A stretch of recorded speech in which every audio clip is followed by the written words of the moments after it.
Livro de Juízes, capítulos 5 e 6. Naquele dia, Débora e Baraque, filho de Abinoão, entoaram este cântico.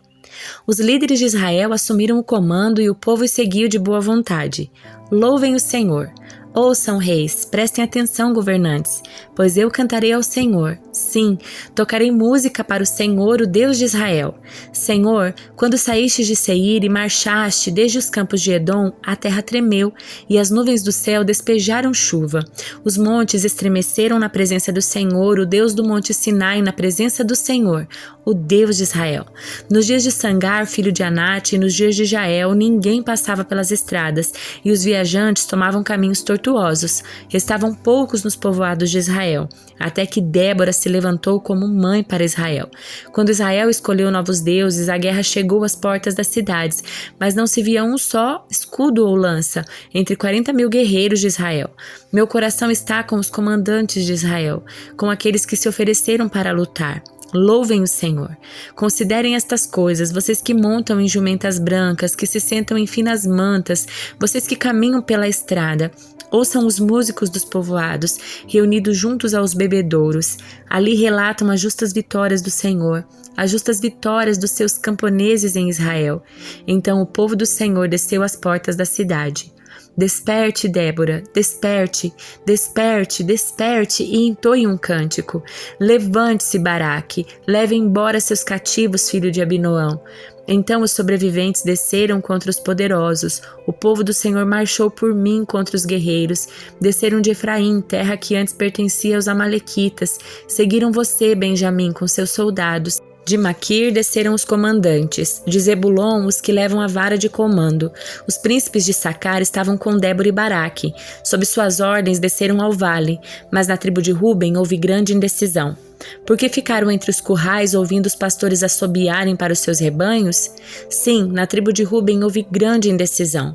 Gileade continuou a leste do Jordão e porque Dan ficou junto aos navios. Azer se sentou inerte na praia e permaneceu em seus portos, mas Zebulon arriscou a vida, assim como fez Naftali nas regiões altas do campo. Os reis de Canaã vieram e lutaram em Taanaque, perto das águas de Megido, mas não levaram despojos de prata. Desde o céu, as estrelas lutaram, as estrelas em suas órbitas lutaram contra Sísera. O rio Quizon os arrastou, o antigo ribeiro, o Quizon, que iam marcha adiante com coragem. Os cascos dos cavalos martelavam o chão. Galopavam, galopavam seus poderosos cavalos de guerra. Amaldiçoem os habitantes de Merós, disse o anjo do Senhor. Amaldiçoem duramente, pois não vieram ajudar o Senhor, ajudar ao Senhor contra os fortes guerreiros. Jael, esposa de Éber, o queneu, é mais abençoada entre as mulheres. Que ela seja a mais abençoada das mulheres que vivem em tendas. Sísera lhe pediu água e ela lhe deu leite. Numa vasilha digna de nobres, trouxe-lhe coalhada. Com a mão esquerda pegou uma estaca de tenda, com a direita um martelo de trabalhador. Com eles atacou Sísera e esmagou sua cabeça. De um só golpe, rachou e atravessou seu crânio. Ele se curvou, caiu e ali ficou estirado aos pés de Jael. E no lugar onde se curvou, ali caiu e morreu. Da janela, a mãe de Sísera olhava para fora. Atrás da treliça da janela clamava: por que seu carro de guerra demora tanto? Por que não se ouve o som das suas carruagens? Suas acompanhantes mais sábias respondiam, e ela repetia essas palavras a si mesma. Devem estar repartindo os despojos que tomaram, uma ou duas moças para cada homem. Haverá túnicas coloridas para Sísera, túnicas coloridas e bordadas. Sem dúvida, no despojo haverá túnicas coloridas e bordadas dos dois lados. Senhor, que todos os teus inimigos assim sejam destruídos, mas aqueles que te amam, que se levantem como o sol com toda a sua força. Então, houve paz na terra durante 40 anos. Os israelitas fizeram o que era mal aos olhos do Senhor. Por isso o Senhor os entregou nas mãos dos midianitas durante 7 anos. Os midianitas eram tão cruéis que os israelitas fizeram para si esconderijos nas montanhas, nas cavernas e nas fortalezas. Sempre que os israelitas faziam o plantio, saqueadores de Midian, de Amaleque e de outros povos do leste atacavam Israel. Acampavam na terra e destruíam as plantações até Gaza. Levavam ovelhas, bois e jumentos e não deixava coisa alguma para Israel comer. Esses bandos inimigos que vinham com seus rebanhos em tendas eram como uma praga de gafanhotos. Chegavam em camelos tão numerosos que era impossível contá-los, e só partiam quando a terra estava devastada.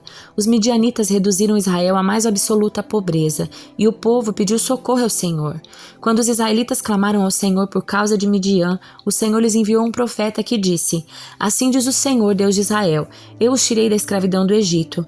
Eu os livrei dos egípcios e de todos os que os oprimiam. Expulsei seus inimigos e dei a vocês a terra deles. Disse a vocês: Eu sou o Senhor seu Deus. Não adorem os deuses dos amorreus em cujas terras agora vivem, mas vocês não me deram ouvidos. Então um anjo do Senhor veio e sentou-se debaixo do grande carvalho em Ofra que pertencia a Joás, do clã de Abiezer. Gideão, filho de Joás, estava debulhando trigo no fundo de uma prensa de uvas, a fim de não ser descoberto pelos midianitas. O anjo do Senhor apareceu a Gideão e disse: O Senhor está com você, guerreiro corajoso. Gideão respondeu: Meu Senhor, se o Senhor está conosco, por que nos aconteceu tudo isso? E onde estão os milagres de que nossos antepassados nos falaram? Acaso não disseram: O Senhor nos tirou do Egito? Agora, porém, o Senhor nos abandonou e nos entregou nas mãos dos midianitas. Então o Senhor se voltou para ele e disse: Vá com a força que você tem e liberte Israel dos midianitas. Sou eu quem o envia. Mas, Senhor, como posso libertar Israel? Perguntou Gideão. Meu clã é o menor e mais fraco de toda a tribo de Manassés, e eu sou o menos importante da minha família. Certamente estarei com você, disse o Senhor, e você destruirá os midianitas como se estivesse lutando contra um só homem. Gideão respondeu: Se de fato posso contar com tua ajuda, dá-me um sinal de que é mesmo o Senhor quem fala comigo. Por favor, não vá embora até que eu traga a minha oferta. Ele respondeu: Ficarei aqui até você voltar. Gideão foi depressa para casa, cozinhou um cabrito e com cerca de 20 litros de farinha preparou pães sem fermento. Depois colocou a carne num cesto e o caldo numa panela e os levou para fora e os ofereceu ao anjo que estava debaixo da grande árvore. O anjo de Deus lhe disse: Coloque a carne e os pães sem fermento sobre esta pedra e derrame neles o caldo. Gideão obedeceu. Então o anjo do Senhor tocou na carne e os pães com a ponta da vara que estava em sua mão, e o fogo subiu sobre a pedra e consumiu tudo o que Gideão havia trazido. E o anjo do Senhor desapareceu. Quando Gideão percebeu que era o anjo do Senhor, exclamou: Ó soberano Senhor, estou perdido. Vi o anjo do Senhor face a face. Fique em paz, respondeu o Senhor. Não tenha medo, você não morrerá. Então Gideão construiu um altar para o Senhor naquele local e o chamou de Javé Shalom. Até hoje o altar está em Ofra, no território do clã de Abiezer. Naquela noite o Senhor disse a Gideão: Tome o segundo touro do rebanho do seu pai, aquele de 7 anos. Derrube o altar que seu pai fez para Baal e corte o poste de Acerá que fica ao lado do altar. Depois construa um altar para o Senhor seu Deus no alto desta colina, arrumando as pedras com cuidado. Sacrifique o touro sobre o altar como holocausto e use como lenha a madeira do poste de Acerá que você cortará. Gideão levou 10 dos seus servos e fez o que o Senhor mandou, porém fez tudo de noite com medo da sua família e do povo da cidade. Logo cedo, no dia seguinte, quando os habitantes da cidade começaram a despertar, alguém descobriu que o altar de Baal havia sido derrubado e que o poste de Acerá ao lado dele tinha sido cortado. Em seu lugar havia um novo altar sobre o qual estavam os restos do touro sacrificado. Os habitantes perguntaram uns aos outros: Quem fez isso? Depois de uma investigação cuidadosa, descobriram que tinha sido Gideão, filho de Joás. Traga seu filho para fora, os homens da cidade exigiram de Joás. Ele deve morrer, pois derrubou o altar de Baal e cortou os postes de Acerá. Joás, porém, gritou para a multidão que o confrontava: Por que vocês defendem Baal? Acaso pretendem salvá-lo? Quem lutar pela causa dele será morto pela manhã. Se Baal é realmente um deus, que ele próprio se defenda e destrua quem derrubou seu altar. Dali em diante, Gideão foi chamado de Jeru-Baal, isto é, que Baal lute com ele, pois derrubou o altar de Baal. Pouco tempo depois, os exércitos de Midian, de Amaleque e de outros povos do leste se uniram. Eles atravessaram o Jordão e acamparam no vale de Jezreel. Então, o Espírito do Senhor veio sobre Gideão, que tocou a trombeta de chifre de carneiro, convocando para a batalha, e os homens do clã de Abiezer o seguiram. Também enviou mensageiros às tribos de Manassés, Aser, Zebulon e Naftali, convocando seus guerreiros, e todos atenderam ao chamado. Então Gideão disse a Deus: Se de fato vais me usar para salvar Israel como prometeste, dá-me uma prova da seguinte forma: Hoje à noite deixarei um pouco de lã na eira onde se peneiram os grãos. Se pela manhã a lã estiver molhada de orvalho, mas o chão chão estiver seco, saberei que vais me ajudar a salvar Israel como prometeste. E foi exatamente o que aconteceu. Na manhã seguinte, bem cedo, Gideão se levantou, espremeu a lã e recolheu uma tigela cheia de água. Então Gideão disse a Deus: peço que não fiques irado comigo, mas que me permitas fazer mais um pedido. Deixa-me usar esta lã para mais uma prova. Dessa vez que a lã fique seca e o chão ao redor dela fique coberto de orvalho. Naquela noite, Deus fez o que Gideão havia pedido. Pela manhã, a lã estava seca, mas o chão estava coberto de orvalho. Salmo de número 55. Ouve minha oração, ó Deus. Não ignores meu clamor por socorro. Ouve-me e responde-me, pois estou sobrecarregado e confuso. Meus inimigos gritam contra mim e fazem ameaças perversas. Sobre mim trazem desgraças e me perseguem furiosamente. Dentro do peito, meu coração acelera. O terror da morte se apodera de mim. Sou tomado de medo e pânico e não consigo parar de tremer. Quem dera eu tivesse asas como a pomba. Voaria para longe e encontraria descanso. Sim, fugiria para bem longe para o sossego do deserto. Sim, eu me apressaria em escapar para um lugar distante do vendaval e da tempestade. Confunde-o, Senhor, e frustra seus planos, pois vejo violência e conflito na cidade. Dia e noite os muros são guardados de invasores, mas a perversidade e a maldade estão do lado de dentro.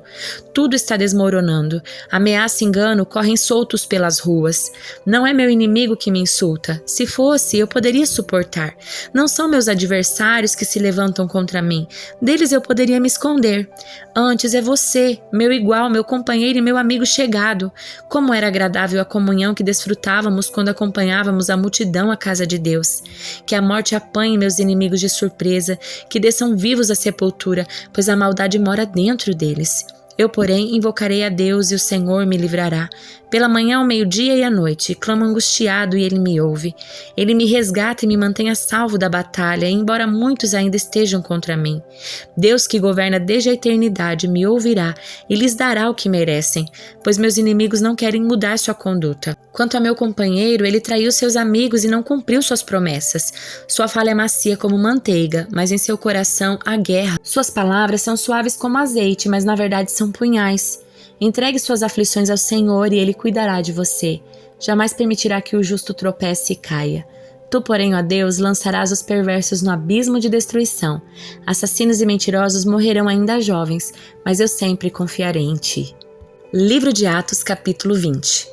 Passado o tumulto, Paulo mandou chamar os discípulos e os encorajou. Então se despediu e partiu para a Macedônia. Enquanto estava lá, encorajou os discípulos em todas as cidades por onde passou. Em seguida, desceu à Grécia, onde ficou por 3 meses.